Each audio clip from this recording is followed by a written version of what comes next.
بسم اللہ الرحمن الرحیم۔ السلام علیکم محترم ناظرین، ہمارے پیارے نبی کریم حضرت محمد صلی اللہ علیہ وآلہ وسلم کا مبارک ارشاد ہے، جو لوگ دوسروں کے لیے برائی سوچتے ہیں اللہ تعالیٰ ان کی نیند ختم کر دیتے ہیں۔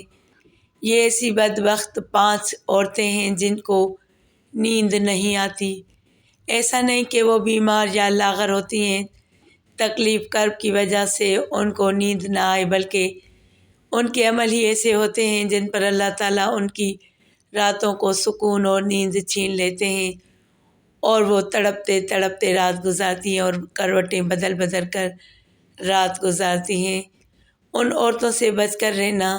ہمارے نبی کریم صلی اللہ علیہ وآلہ وسلم نے ارشاد فرمایا، یہ 5 عورتیں تمہارے گھر میں تمہاری عزت، شہرت، دولت، تینوں چیزوں کو جیسے آگ لکڑ کو جلا دیتی ہے اور راکھ بنا دیتی ہے، یہ 5 عورتیں تمہاری ہر دیانتداری چیز کو بھی راکھ بنا دیں گی۔ انہیں 5 عورتوں کو راتوں کو نیند نہیں آتی۔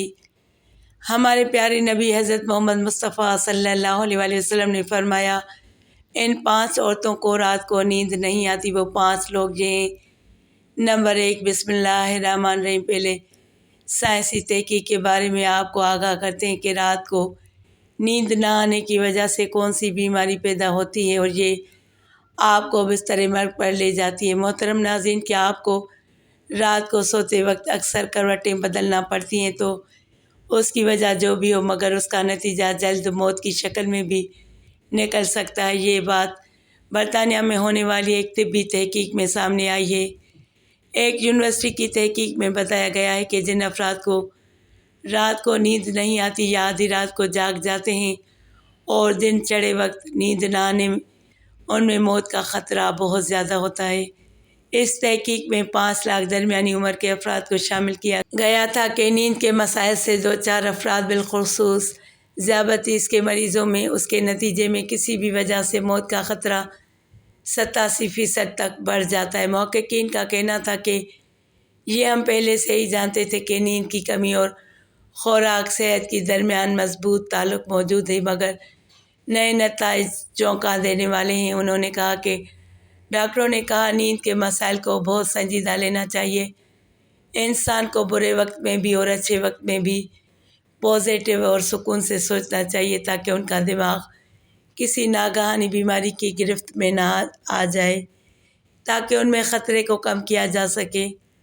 ڈاکٹروں کا کہنا تھا کہ ذیابیطس سے ویسے ہی مختلف امراض سے موت کا خطرہ 77% تک بڑھ جاتا ہے، مگر ایسے مریضوں کو بے خوابی یا نیند کے دیگر مسائل کا سامنا ہو، ان کے لیے یہ خطرہ 87% تک بڑھ جاتا ہے۔ اس سے قبل 2019 میں کیلیفورنیا یونیورسٹی کی ایک تحقیق میں بتایا گیا تھا کہ محض ایک رات کو کم سونا بھی بے چینی، خوف یا اعصابی خلل کا خطرہ 30% تک بڑھ جاتا ہے۔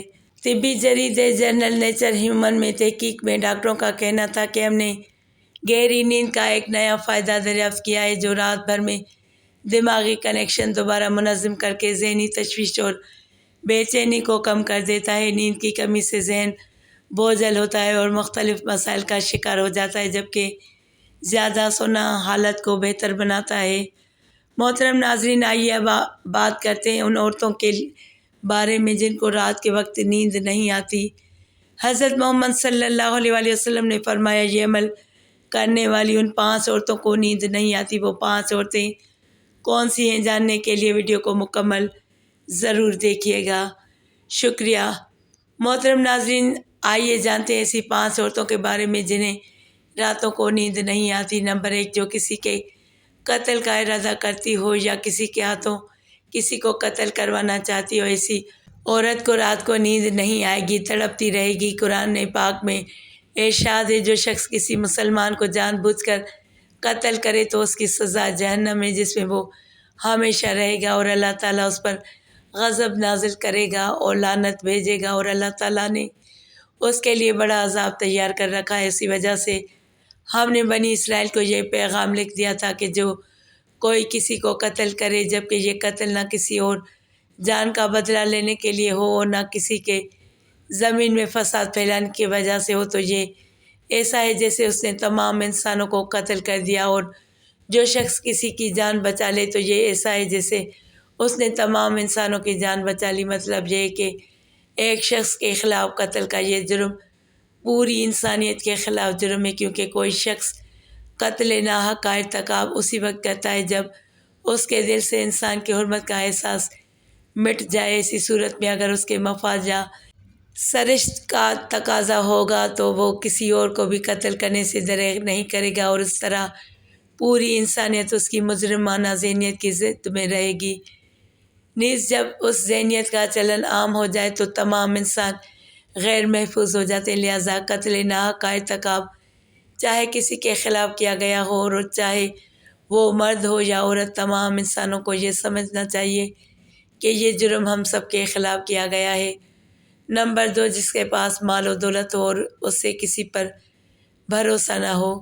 محترم ناظرین، اکثر عورتوں میں یہ بخیل پن پایا جاتا ہے کہ وہ یا تو ہر کسی پر بھروسہ کر لیتی ہیں اور بے وقوف بن جاتی ہیں، یا کسی فرد پر بھی بھروسہ نہیں کرتی۔ بھروسہ ایک ایسی چیز ہے جو انسانوں کو انسانوں کے ساتھ جوڑتا ہے، رشتے کو محرم بناتا ہے۔ بھروسہ ایک ایسی پاکیزہ چیز کا نام ہے جو دنیا میں کرنا بہت ضروری ہے، اس کے بغیر دنیا چل نہیں پاتی۔ لیکن وہ عورت جو کسی پر بھروسہ نہ کرے گھروں کو برباد کر دیتا ہے، لیکن جب اسے کہیں پر بھروسہ کرنا پڑ ہی جائے تو وہاں بھی اپنی بے وقوفی دکھاتے ہوئے نان سینسی کا مظاہرہ کر جاتی ہے، جو اسے بہت نقصان پہنچاتا ہے۔ محترم ناظرین، مرد ہو یا عورت، تاریخ کے ہر دور میں ایک سے بڑھ کر ایک دولت مند کرۂ ارض پر نمودار ہوا اور گردش ماہ و سال کے بعد مٹی کا ڈھیر بن گیا۔ اس کے باوجود حضرت انسان سمجھنے کے لیے تیار ہی نہیں۔ دولت کے انبار پانے کے بعد صرف پیغمبر اور اولیاء ہی استقامت پر کھڑے نظر آئے، ورنہ زیادہ تر دولت نے انسان کا دماغ خراب کیا اور انسان غرور کا شکار ہوا۔ اور پھر یہی وہ مقام ہے جہاں پر اس کائنات کا اکلوتا وارث و خالق کائنات حرکت میں آتا ہے، اور پھر وہ ذرا سی رسی کو کھینچ کر اس انسان کو نشان عبرت بنا دیتا ہے۔ اس کی سب سے عبرت ناک مثال قارون کی ہے، جن کے خزانوں کی چابیاں ایک انسانوں کی جماعت پر بھاری تھی۔ اتنا اس قارون کے پاس خزانہ تھا، لیکن بھروسہ نہیں تھا، جس کے خزانوں کی شہرت ضرب المثل بن چکی ہے۔ نمبر 3، وہ عورت جس نے لوگوں سے بہت سی جھوٹی باتیں کہی ہوں اور لوگوں پر جھوٹے الزام لگائے ہوں۔ محترم ناظرین، یہ بعض عورتوں کی فطرت ہے کہ وہ جب باتیں کرنا شروع ہو جائیں تو دنیا کی کوئی طاقت اسے روک نہیں سکتی، اور یہی اس کی حکامت اسے لے ڈوبتی ہے۔ عورت جب باتیں کرنا شروع کرتی ہے تو وہ بہت زیادہ جذباتی ہو جاتی ہے، پھر اسے جھوٹ سچ کا بھی خیال نہیں رہتا، اور پھر یہی چیز اس کی رات کی نیندیں حرام کر دیتی ہے۔ حدیث شریف میں ہے کہ جھوٹے گواہ کے قدم ہٹنے بھی نہ پائیں گے کہ اللہ تعالیٰ اس کے لیے جہنم واجب کر دے گا۔ جس نے کسی مسلمان کو ذلیل کرنے کی غرض سے اس پر الزام عائد کیا تو اللہ تعالیٰ جہنم کے پل پر اسے روک دے گا، اور یہاں تک کہ اپنے کہنے کے مطابق عذاب پالے۔ جو کسی مسلمان پر ایسی چیز کا الزام لگائے تو اس کے بارے میں وہ خود بھی جانتا نہ ہو تو اللہ تعالیٰ اسے جہنمیوں کے خون اور پیپ جمع ہونے کے مقام میں اس وقت تک رکھے گا جب تک کہ اپنے الزام کے مطابق عذاب نہ پالے۔ نمبر 4، وہ عورت جس کی ذمہ داری زیادہ ہو لیکن اس کے پاس دینے کے لیے کچھ نہ ہو۔ کائنات کی تلخ ترین اور صفاک حقیقت بھوک ہے۔ بھوک بڑی بدذات چیز ہے۔ انسان، چرند پرند اور ہر ذی روح مخلوق اپنی بھوک کے سامنے بے بس ہو جاتے ہیں۔ یہی وجہ ہے کہ موجودہ حالات کے پیش نظر غربا اور بے سہارا لوگوں کے سامنے بھوک ایک بڑا مسئلہ بن کر کھڑی ہے، اور اسی بھوک اور ذمہ داری کی وجہ سے عورت بدکاری کرنا شروع کر دیتی ہے، اور اسی وجہ سے عورت کو نیند نہیں آتی۔ بحیثیت مسلمان ہمارے اوپر یہ فرض ہے کہ ہم اپنے ارد گرد رہنے والے غربا اور مساکین کی مدد کریں، جو اللہ تعالیٰ کے ہاں سب سے زیادہ پسندیدہ عمل ہے۔ ایک حدیث میں آپ صلی اللہ علیہ وآلہ وسلم نے فرمایا، یہ افضل عمل ہے کہ تم اپنے مومن بھائی کو خوشی پہنچاؤ، یا اس کا قرض ادا کرو، یا اسے کھانا کھلاؤ۔ صاحب استطاعت پر واجب ہے کہ وہ مستحقین کی مدد کریں۔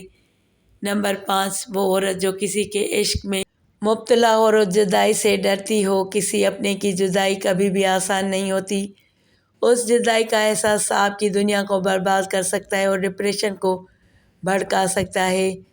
وجہ چاہے کچھ بھی ہو، کچھ لوگ محبت کرنے والوں کی جدائی کو جلدی قبول کر لیتے ہیں اور آگے بڑھتے ہیں، لیکن کچھ کو ڈپریشن کا سامنا کرنا پڑ سکتا ہے۔ ایسی عورت یا ایسے انسانوں کو راتوں کو نیند نہیں آتی۔ اللہ پاک ہم سب کی پریشانیوں کو دور فرمائے، ہمیں پرسکون صحت مند زندگی عطا فرمائے اور ہمیں ہر جان لیوا بیماری سے محفوظ رکھے، اور میری تمام بہنیں بیٹیوں کو پرسکون اور عزت والی نیند عطا فرمائے، آمین یا رب العالمین۔ جزاک اللہ خیرن کثیرہ۔ میرے بہن بھائیوں، اللہ تعالیٰ کے ناموں میں سے ایک نام ضرور لکھیں۔ شکریہ۔